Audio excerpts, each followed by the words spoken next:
નમસ્તે વિદ્યાર્થીઓ. ધોરણ 12 કોમર્સ વિષય અર્થશાસ્ત્રમાં 8મો પાઠ કૃષિ ક્ષેત્ર વિશે આપણે છેલ્લા 2 લેક્ચરમાં ચર્ચાઓ બધી પૂરી કરી છે. છેલ્લે બીજા લેક્ચરમાં આપણે ખેત ઉત્પાદકતા વધારવા માટેના જે કાંઈ ઉપાયો છે એમાં સંસ્થાકીય પરિબળો જે છે, ટેકનોલોજીકલ પરિબળો અને અન્ય પરિબળો વિશે હવે આપણે ચર્ચા કરવાની છે. એની પહેલાં ટેકનોલોજીકલ સુધારાઓ, આઝાદી પહેલાં જે કાંઈ છે ભારતમાં ખેતી કેવી રીતે થતી અને વર્તમાન સમયમાં એ ખેતીની કેવી પરિસ્થિતિ છે એ ઘણી બધી ચર્ચાઓ આપણે કરી ગયા છીએ. પરીક્ષાની દ્રષ્ટિએ જે મહત્વનો પ્રશ્ન કહેવાય એ ખેત ઉત્પાદકતા વધારવા માટેના સંસ્થાકીય પરિબળોની છેલ્લે જે વાત આપણે એ બીજા લેક્ચરમાં પૂરી કરી, એમાં ટેકનોલોજીકલ પરિબળો જે છે એ હવે આપણે એની શરૂઆત કરીએ, અભ્યાસ કરીએ. દરેક વિદ્યાર્થીનું ધ્યાન એ પૂરેપૂરું લેક્ચરમાં હોવું જોઈએ. ભારતના કૃષિ ક્ષેત્રમાં પાકની બાબતમાં પરંપરાગત એવી જૂની ઉત્પાદન પદ્ધતિનો ઉપયોગ થતો જોવા મળે છે. ખેતીના જૂના સાધનો, જૂનવાણી વિચારધારાઓ, પદ્ધતિઓ વગેરે કૃષિ ક્ષેત્રને નિર્બળ બનાવે છે. કૃષિ ક્ષેત્રની જો વાત કરીએ આપણે પાકની બાબતમાં, તો હજી પણ એ ભારત જૂની ઉત્પાદન પદ્ધતિ પરંપરાગત જે છે એનો જ ઉપયોગ કરતો આવ્યો છે. જૂનવાણી વિચારધારા, ખેતી માટેના જૂના પરંપરાગત જે સાધનો છે એના હિસાબે ખેત ઉત્પાદકતા નીચે રહે છે. વર્તમાન સમયમાં પણ એ ભારતના ખેડૂતો હજી પણ ટ્રેક્ટરને બદલે હળ અને બળદનો ઉપયોગ કરતા જોવા મળે છે. ટ્રેક્ટર જે કંઈ છે એનાથી ખેતી કરવામાં આવે તો ઓછા સમયમાં વધુ સારું એવું કામ એ આપી શકે એવા ટેકનોલોજીકલ સંસ્થાનો છે બધા, છતાં પણ હજી ભારતમાં એ બળદ દ્વારા પણ ખેતીનો ઉપયોગ થતો જોવા મળે છે. સુધરેલા બિયારણ જે છે એના બદલે પરંપરાગત બિયારણોનો પણ ઉપયોગ કરે છે, જે પણ ખેતીની નીચી ઉત્પાદકતા માટેનું કારણરૂપ પરિબળ કહી શકાય. ઉત્પાદન વધારવા માટે બિયારણ જે છે એના ઉપર મોટો આધાર હોય છે. કેવા પ્રકારની જમીન છે,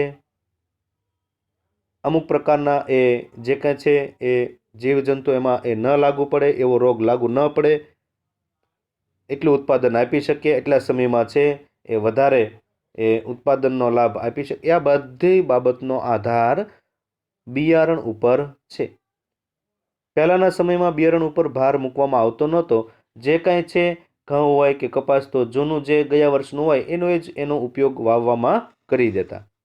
પણ હવે એ બિયારણ જે છે એને અલગ રીતે તૈયાર કરી અને ઉદ્યોગોમાં અને પછી એ વધારે ઉત્પાદન આપી શકે માટે રોગ પ્રતિકારક શક્તિ એ વધે, એ બધી બાબતો છે એ બિયારણનો ઉપયોગ એ જ્યારે ઉત્પાદન કરવામાં આવે ત્યારે કરાય છે. કહેવાનો અર્થ એ કે પરંપરાગત જે બિયારણો છે એની બદલે સુધારેલા હાઇબ્રિડ બિયારણોનો ઉપયોગ કરવો જોઈએ, તો ખેત ઉત્પાદકતા વધુ લાવી શકાય. રાસાયણિક ખાતરોની જગ્યાએ છાણિયા ખાતરોનો ઉપયોગ પણ નીચી ઉત્પાદકતા સર્જે છે. પાક સંરક્ષણ માટે જંતુનાશક દવાઓ અને નવીન પદ્ધતિઓનો ઉપયોગ એ ભારતનો ખેડૂત ખૂબ જ ઓછા પ્રમાણમાં કરે છે. જંતુનાશક દવાઓ હોય કે પછી ખેત ઉત્પાદન માટેની નવી પદ્ધતિઓ હોય, તો એ માટે હજી પણ ભારતનો ખેડૂત બહુ ઓછો એનો ઉપયોગ કરે છે, જેના હિસાબે ભારતનું કૃષિ ક્ષેત્ર મંદ ગતિએ આગળ વધે છે. આ ટેકનોલોજીકલ પરિબળોની આપણે ચર્ચા પૂરી કરી. અન્ય પરિબળ જે છે એમાં એક છે વસ્તીનું ભારણ. જેમ જેમ ભારતની વસ્તી વધતી જશે તેમ તેમ કૃષિ ક્ષેત્રની ઉત્પાદકતા નીચે રહેશે, કારણ કે કૃષિ ક્ષેત્ર ઉપર આધાર રાખનારા જે વ્યક્તિઓ છે એની સંખ્યામાં વધારો થતાં કૃષિ ઉત્પાદકતા ઘટશે. કૃષિ ઉપરનું ભારણ વસ્તી વધે તો વધે, પણ જો વસ્તીમાં એ ઘટાડો થાય, નિયંત્રિત લાવી શકાય, તો ચોક્કસ કૃષિની પણ ઉત્પાદકતા વધારી શકાય છે. ભારતના કૃષિ ક્ષેત્રની નીચી ઉત્પાદકતા પાછળનું એક મોટું કારણ ખેતી ઉપર વસ્તીનું વધુ પડતું ભારણ છે. વસ્તીમાં વધારો થાય છે પણ જમીનમાં વધારો થતો નથી. જેમ જેમ એ વસ્તીમાં વધારો થાય તેમ તેમ જમીનમાં ઘટાડો થતો જોવા મળે છે. કૃષિ ક્ષેત્ર ઉપર વસ્તીનું વધુ પડતું ભારણ, એના હિસાબે કૃષિ ક્ષેત્ર ઉપર રોજગારી માટે જે આધાર રાખતા લોકો છે એના પ્રમાણને સમજી શકાય. ભારતની આઝાદી સમયે ભારતના 72% લોકો જે છે એ ખેતી ક્ષેત્રમાંથી રોજગારી મેળવતા હતા.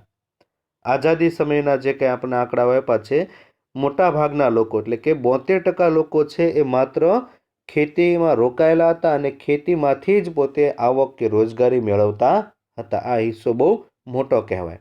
પણ એ પછી જોઈએ તો આ ટકાવારી વર્ષ 2001 અને 2માં ઘટી અને 58% થઈ, જ્યારે 2013 અને 14માં ઘટાડો થયો અને રોજગારી મેળવતી વસ્તીનું પ્રમાણ એ માત્ર થયું 49%. આમ ખેતી ક્ષેત્ર ઉપર રોજગારીનું ભારણ ઘટ્યું હોવા છતાં પણ તે અન્ય ક્ષેત્રો જે છે એટલે કે ઉદ્યોગ અને સેવા ક્ષેત્રો એની કરતાં હજી પણ ખૂબ જ એનું મહત્ત્વ છે. અન્ય વિદેશોની તુલનામાં ખૂબ જ ઊંચું જણાય છે. અહીં ખેતી ક્ષેત્રે કુલ ઉત્પાદનનું જે પ્રમાણ મેળવે છે તેને વધુ પડતી વ્યક્તિઓ વચ્ચે ઉત્પાદન અને આવક સ્વરૂપે વહેંચાતું હોય, એટલે કે ખેતી ઉપર હજી પણ વધારે લોકો આધાર રાખે છે, જે પણ એની નીચી ઉત્પાદકતા માટેનું કારણ છે. શ્રમની ઉત્પાદકતા ઘણી બધી નીચી જોવા મળે છે. વિદેશો જે છે એની તુલનામાં હજી પણ છે એ આપણે ખરેખર એનું ખૂબ જ ઊંચું પ્રમાણ જોવા મળે છે. એટલે ખેતી ક્ષેત્ર ઉપર જે પહેલાં 72%, પછી 58% અને 49% આપણે એ રોજગારી આપે છે, ખરેખર જે છે વિદેશોમાં જોઈએ તો હજી પણ આનું પ્રમાણ છે અન્ય ક્ષેત્રો છે એનું વધારે હોય છે, જ્યારે આપણે હજી પણ ખેતીનું જ પ્રમાણ એટલું ઊંચું જોવા મળે છે, જે પણ ખેતી અને શ્રમની ઉત્પાદકતા નીચી હોવા પાછળનું એક પરિબળ ગણાવી શકાય. ત્યાર પછી એમાં છે એમાં આર્થિક આયોજનનો અભાવ. ભારત સરકારે પ્રથમ પંચવર્ષીય યોજના મોટા ભાગે જે છે બૃહદપણે ખેતી ક્ષેત્ર ઉપર બનાવી હતી. પ્રથમ પંચવર્ષીય યોજના જે શરૂ કરવામાં આવી 1950-51માં, તો એમાં સૌથી વધારે જે મહત્ત્વ છે એ કૃષિ ક્ષેત્રને જ આપવામાં આવેલું.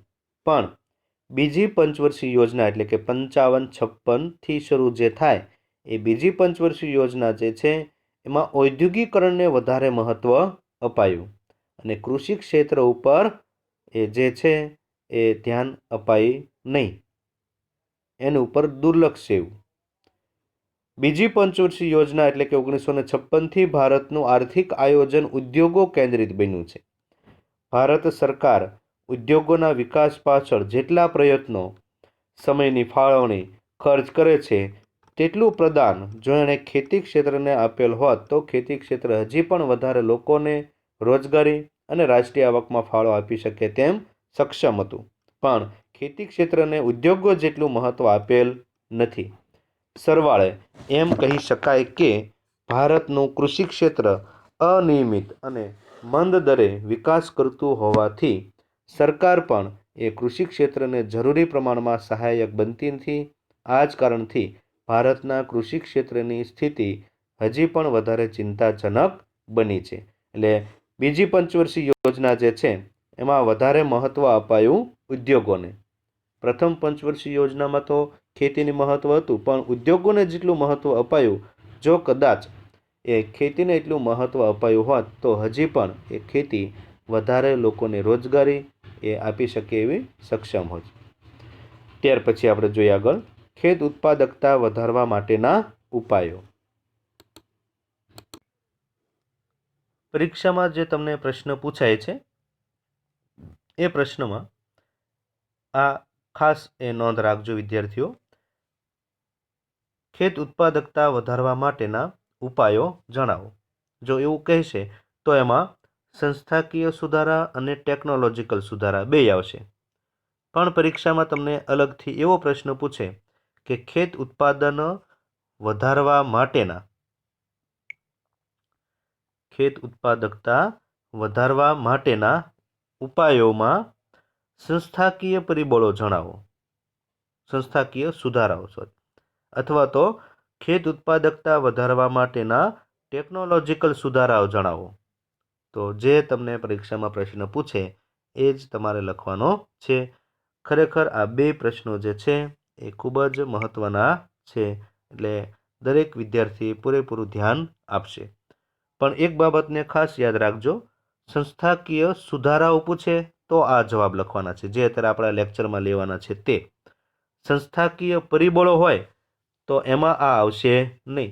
જે આપણે બીજા લેક્ચરમાં જોયું ને એ સંસ્થાકીય પરિબળો છે, બરાબર. એટલે પરિબળો અને સુધારા એ બે અલગ અલગ પ્રશ્ન છે, એટલે બે ભેગું ન થઈ જાય અથવા તો બેને એક ધારી લેતા નહીં, બરાબર. તો જોઈએ દરેક વિદ્યાર્થી જે છે એનું ધ્યાન એ લેક્ચરમાં એ અને સમજવામાં હોવું જોઈએ. ભારતના કૃષિ ક્ષેત્રની નીચી ઉત્પાદકતા એ કૃષિ ક્ષેત્રની પછાત અવસ્થાનું પ્રતિબિંબ પૂરું પાડે છે. કૃષિ ક્ષેત્રનો ભારતનો મુખ્ય વ્યવસાય અને અર્થતંત્રનો એક મોટો આધાર સ્તંભ હોવાથી તેમાં સુધારણા થવા ખૂબ જ જરૂરી છે.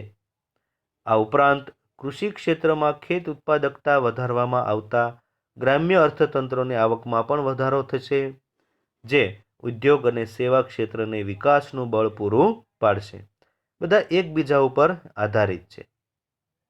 એટલે કે ઉદ્યોગ જે છે એને કૃષિ ઉપર આધાર રાખવો પડે છે, એ કૃષિ એટલે કે ખેતી એ ઉદ્યોગ ઉપર પણ આધાર રાખવો પડે છે. બંને પરસ્પર એ અવલંબિત છે. તદુપરાંત રોજગારી, શહેરીકરણ, સ્થળાંતર, આવકની અસમાનતા વગેરે પ્રશ્નોનું નિરાકરણ થશે. કૃષિ એ ક્ષેત્રની ખેત ઉત્પાદકતા વધારવા માટેના જે ઉપાયો છે એ ઉપાયો આપણને આપેલા છે, જેમાં એક છે સંસ્થાકીય સુધારાઓ, ટેકનોલોજીકલ સુધારાઓ અને અન્ય ઉપાયો. એમાં આપણે જોઈએ સૌથી પહેલાં સંસ્થાકીય સુધારાઓ. કૃષિ ક્ષેત્રની ખેત ઉત્પાદકતામાં વધારો કરવા માટે ભારતમાં આર્થિક આયોજનના ભાગરૂપે સંસ્થાકીય સુધારાઓ હાથ ધરવામાં આવેલા છે, જે કૃષિ ક્ષેત્રની આર્થિક પ્રગતિ માટે અનુકૂળ બનશે. એમાં સૌથી પહેલું છે જમીન વિષયક સુધારાઓ. પણ શરૂ કરતા પહેલા આપણે એક બાબતને ખાસ યાદ રાખી લેજો વિદ્યાર્થીઓ, નીચી ખેત ઉત્પાદકતા માટેના જે કારણો આપણે અગાઉ જોયા ને, નીચી ખેત ઉત્પાદકતા માટેના કારણો, બરાબર, એનું તદ્દન વિરોધી કરી નાખો તો એ શું થઈ ગયું? ખેત ઉત્પાદકતા વધારવા માટેના ઉપાયો. ખ્યાલ આવ્યો? અને એ ઉપાયો જે છે એમાં જમીન વિષયક સુધારાઓ છે, સંસ્થાકીય ધિરાણની પ્રાપ્તિ છે, કૃષિ પેદાશની વેચાણ વ્યવસ્થામાં સુધારો છે. આ બધા જે છે ને એ એના ઉપાયો છે, જે આગળ આપણે એના કારણો હતા નીચી ખેત ઉત્પાદકતા માટેના, બરાબર. જોઈએ એમાં સૌથી પહેલું જમીન વિષયક સુધારાઓ. ભારતમાં ખેડૂતોને જમીનની માલિકી મળે તથા ગણોતિયાને ખેડ હકોની સલામતી પ્રાપ્ત થાય એ માટે જમીનદારી નાબૂદીના કાયદા, ખેડ હકની સલામતી તથા સાથ એટલે કે ગણોત નિયમન અંગેના કાયદા પસાર કરવામાં આવ્યા છે. ભારતમાં એવું છે કે જે ખેડૂતો છે, જે જમીનનો ખેડનાર છે, એ જમીનનો માલિક નથી, અને જે જમીનનો માલિક છે એ જમીનનો ખેડનાર નથી. બે અલગ અલગ હોવાથી પણ પરિણામે ઉત્પાદકતા કેવી રહે છે? નીચી. તો જે જમીનનો ખેડનાર છે એને જમીનનો માલિકી હક પ્રાપ્ત થાય, એટલે કે ગણોતિયાને ખેડ હકની સલામતી પ્રાપ્ત થાય, અને જમીનદારી પ્રથા જે છે એ નાબૂદ થાય. ખેડ હકની સલામતી સાથે જમીનનો અંગેના કાયદા આ બધા પસાર કરવામાં આવ્યા, જેના કારણે ખેડૂતોનું આર્થિક શોષણ જે પહેલાં થતું એ અટકે, અને ખેત ઉત્પાદનનો જે મોટો ભાગ પહેલાં જમીનનો માલિક જે લઈ લેતા, ખેડૂતોને માત્ર ભરણ પોષણ થાય એટલું જ અનાજ આપવામાં આવતું, એની બદલે ખેત ઉત્પાદનનો મોટો ભાગ એ ખેડૂતને પણ પ્રાપ્ત કરી શકે એવી સ્થિતિનું નિર્માણ થતાં તેઓ ખેત ઉત્પાદન વધારવા પ્રયત્નશીલ બને. સરવાળે કૃષિ ક્ષેત્રની ખેત ઉત્પાદકતામાં પણ વધારો થાય. જો જમીન વિષયક સુધારા કરવામાં આવે તો ખેડૂતની સલામતી પ્રાપ્ત થાય, તેમજ ગણોત્યા જે છે એને ખેત ઉત્પાદનનો મોટો ભાગ પણ પ્રાપ્ત થઈ શકે. વધારેમાં વધારે એ સારી એવી સ્થિતિનું નિર્માણ થાય અને હંમેશા ખેત પેદાશ વધારવા માટે એ રસ દાખવશે. પરિણામે સરવાળે કૃષિ ક્ષેત્રની પણ ખેત ઉત્પાદકતામાં વધારો થશે. આ એના એ સુધારાઓમાં પહેલો સુધારો. બીજો સુધારો આપણે જોઈએ સંસ્થાકીય સુધારામાં સંસ્થાકીય ધિરાણની પ્રાપ્તિ. ભારત દેશમાં કૃષિ ક્ષેત્ર સુધી ધિરાણ અને અન્ય નાણાકીય સવલતો પહોંચે એ સંદર્ભે વર્ષ 1969 અને 1980માં બેંકોનું રાષ્ટ્રીયકરણ હાથ ધરવામાં આવ્યું. આ ઉપરાંત ખેત ધિરાણ પર પૂરતું ધ્યાન આપવા માટે માત્ર ખેતી ક્ષેત્ર માટે જ દેશની મધ્યસ્થ બેંકનું અંગ એવું નાબાર્ડ એટલે કે national bank for agricultural and rural development એની સ્થાપના 1982માં કરવામાં આવી. ખાસ એ યાદ રાખવાનું તમને કીધેલું છે વિદ્યાર્થીઓ. ખેડૂતોને સુધારેલા બિયારણ, રાસાયણિક ખાતર અને જંતુનાશક દવા આ બધાની ખરીદી માટે જે નાણાંની જરૂર પડે તો એ શાહુકારો ઉપર પહેલાં જે આધાર રાખતા એની બદલે દરેક ગામડાઓમાં એ ગ્રામીણ બેંક મંડળીઓ એ સ્થાપવામાં આવી છે. અને જે કંઈ બધી બેંકો છે એટલે કે જમીન વિકાસ બેંકો હોય, LDBS હોય કે પછી પ્રાદેશિક ગ્રામીણ બેંકો હોય, આ બધી બેંકો જે છે એ કોના અંડરમાં આવે? નાબાર્ડના અંડરમાં. નાબાર્ડનું પૂરું નામ તમને પરીક્ષામાં પૂછાય છે, જે આપણે તમને યાદ રાખવાનું કીધેલું છે. National bank for agricultural and rural development. અને એની સ્થાપના ક્યારે કરવામાં આવી? 1982માં. બરાબર. તો આ બાબતને ખાસ એ યાદ રાખવાનું છે તમારે. તેના અંતર્ગત RRBS એટલે કે રિજિયનલ રૂરલ બેંક્સ પ્રાદેશિક ગ્રામીણ બેંકો જેને કહેવાય, અને LDBS એટલે કે લેન્ડ ડેવલપમેન્ટ બેંક્સ. લેન્ડ એટલે જમીન, ડેવલપમેન્ટ એટલે વિકાસ, અને બેંક્સ એટલે કે જમીન વિકાસ બેંકોનો એ વિકાસ કરવામાં આવ્યો, જેથી ભારતીય ખેડૂતોને જ્યારે પણ જરૂર પડે ત્યારે સમયસર પૂરતું અને સસ્તું ધિરાણ મળી શકે. શાહુકારો પાસેથી ઊંચા વ્યાજે અને ધિરાણ લેવાની જરૂરિયાત રહેતી નથી. કારણ કે આપણે જાણીએ છીએ, અગાઉ પણ તમને કીધું એમ, કે શાહુકારોનો વ્યાજનો દર એટલો બધો ઊંચો હોય કે એના હિસાબે એના સાણસામાં સપડાયા બાદ બહાર નીકળવું ખેડૂતો માટે બહુ મુશ્કેલ છે. ખેડૂતો દેવાના ડુંગર નીચે દબાઈ જાય છે.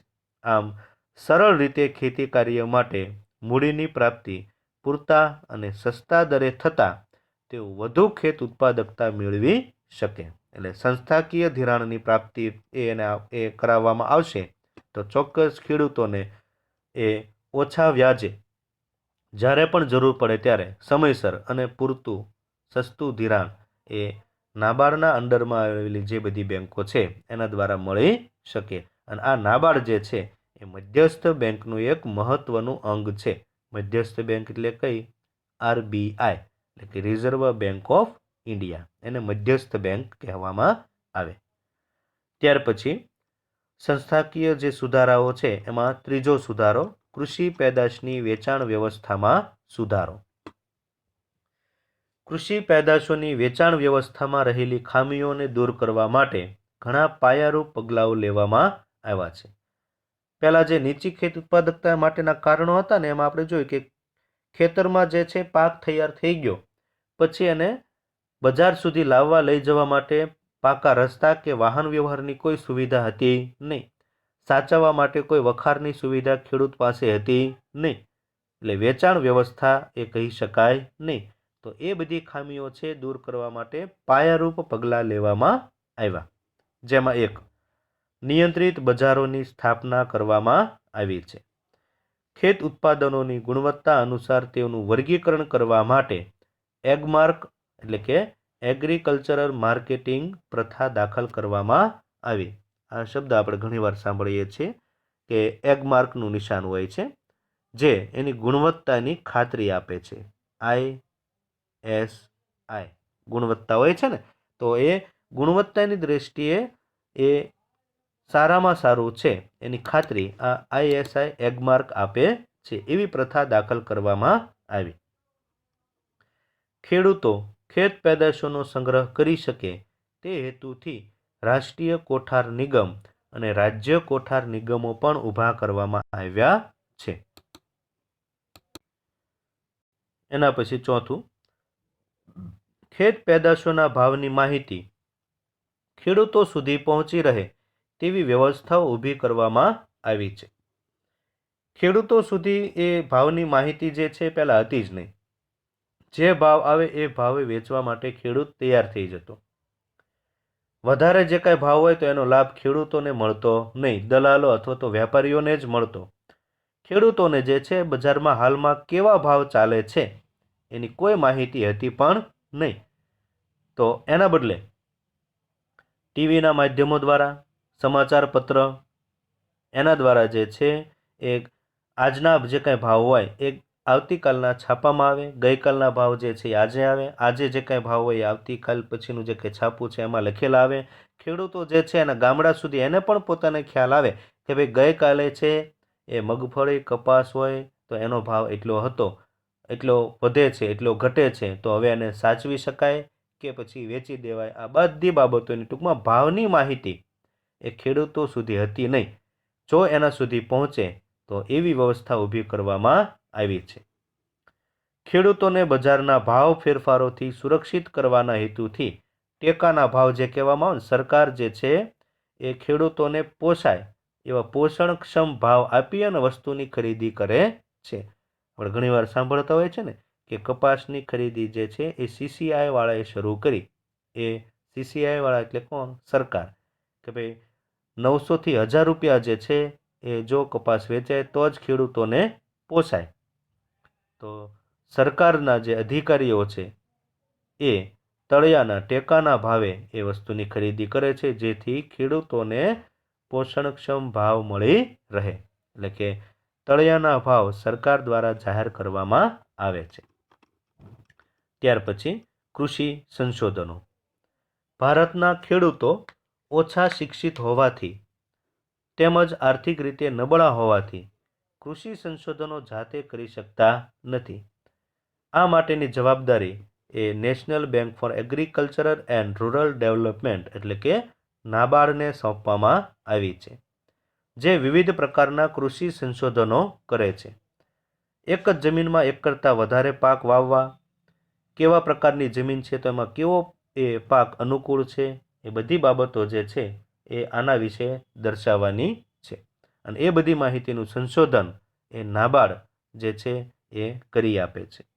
અને તે અંગેની તાલીમ અને સમજૂતી ખેડૂતોને પૂરી પાડે છે, જેથી ખેડૂતો માત્ર પરંપરાગત ખેતીનું ઉત્પાદન ન કરે પણ બજારમાં જે વસ્તુની માંગ વધુ હોય અને ભવિષ્યમાં વધવાની હોય એને સંલગ્ન વાવેતર દ્વારા વધુ આવક મેળવી શકે અને તેઓ બજારલક્ષી ઉત્પાદન લેતા થાય.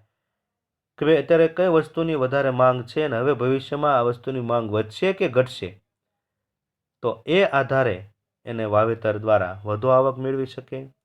બજારમાં જે વસ્તુ વધારે એના ભાવ ચાલતા હોય કે ભવિષ્યમાં જે ચાલશે એવું હોય તો એના માટે બજારલક્ષી ઉત્પાદન પણ લેતા થાય. આ ઉપરાંત કૃષિ સુધારણા કાર્યક્રમોમાં ખેડૂતોની સામેલગીરી વધારવા ટીવી ચેનલોના માધ્યમ દ્વારા ખેડૂત અન્નદાતા નામનો કાર્યક્રમ જે સરકાર દ્વારા જાહેર કરવામાં આવ્યો છે, જેમાં ખેડૂત ટેલિફોન દ્વારા એ ખેડૂતના જે કાંઈ એ કૃષિમાં અધિકારીઓ હોય, નિષ્ણાત વ્યક્તિઓ હોય, જાણકાર હોય, તજજ્ઞ, એની પાસેથી વધારેમાં વધારે એ માહિતી મેળવી શકે.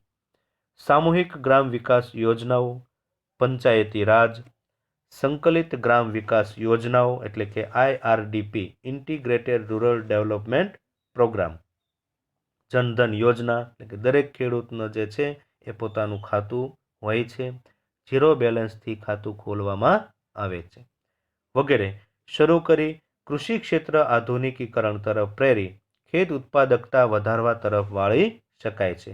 કૃષિમાં સંશોધનો જે છે એ ખેડૂતો કરી શકતા નથી, કારણ કે એ ઓછા શિક્ષિત છે. તો એ માટેની જવાબદારી જે છે એ નાબાર્ડને સોંપવામાં આવી છે. વિવિધ પ્રકારના ખેતીને લગતા સંશોધનો કરે છે, નવી નવી જાતના બિયારણો છે એ શોધી કાઢે છે. કઈ પ્રકારની જમીન છે, એટલે કે રાતી જમીન છે, કાળી જમીન છે, પહાડી જમીન છે, પડખાઉ જમીન છે, કાપની જમીન છે, તો એવા પ્રકારની જમીનનો પ્રકાર અને એમાં કેવો પાક અનુકૂળ આવે એ બધી બાબતની જાણકારી, એની દવા કઈ છાંટવામાં આવે, કયું ખાતર નાખવામાં આવશે, કેવી રીતે, આ બધું છે એની જવાબદારી નાબાર્ડને સોંપવામાં આવી છે. એના પછી હવે ટેકનોલોજીકલ સુધારાઓ આપણે જોઈએ. સંસ્થાકીય સુધારાઓની સરખામણીમાં ટેકનોલોજીના સુધારા વધુ સરળ અને ઝડપી લાભ આપનારા હોય છે. તેથી ખેત વિકાસની વ્યૂહરચનામાં આ ફેરફારોને વધુ મહત્વ આપવામાં આવે છે. આ સુધારાઓ જે છે એ નીચે મુજબ આપેલા છે. પરીક્ષામાં તમને હવે બીજો એક અલગ પ્રશ્ન પૂછે કે ભાઈ સંસ્થાકીય સુધારાઓ, તો આગળ આપણે જોયા ને એ બધા આવશે, બરાબર. આગળ આપણે જોયા એ 4 પણ પરીક્ષામાં એવું પૂછે કે ટેકનોલોજીકલ સુધારાઓ, તો એ ટેકનોલોજીકલ સુધારાઓ જે છે એમાં આ બધા આપણે અત્યારે લખવાના છે, જેનો અભ્યાસ આપણે અત્યારે કરવાનો છે, બરાબર. તો દરેક વિદ્યાર્થી જે છે એ ખાસ ધ્યાન આપશે.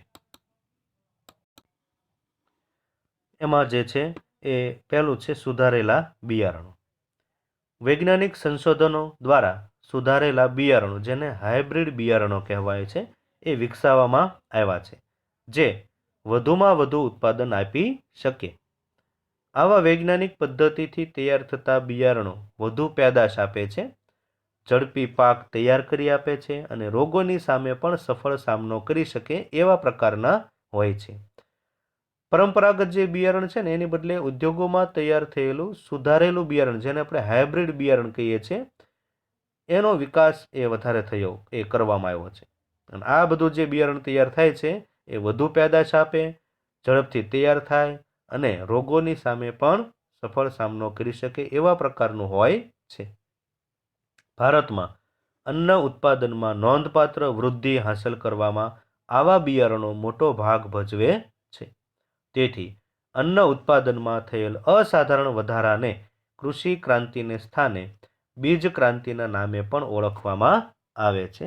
પરીક્ષામાં તમને પૂછી શકે છે કે કૃષિ ક્રાંતિ, બીજ ક્રાંતિ એટલે શું? તો એનો જવાબ છે અન્ન ઉત્પાદનમાં થયેલ અસાધારણ વધારાને કૃષિ ક્રાંતિને સ્થાને બીજ ક્રાંતિ તરીકે ઓળખવામાં આવે છે.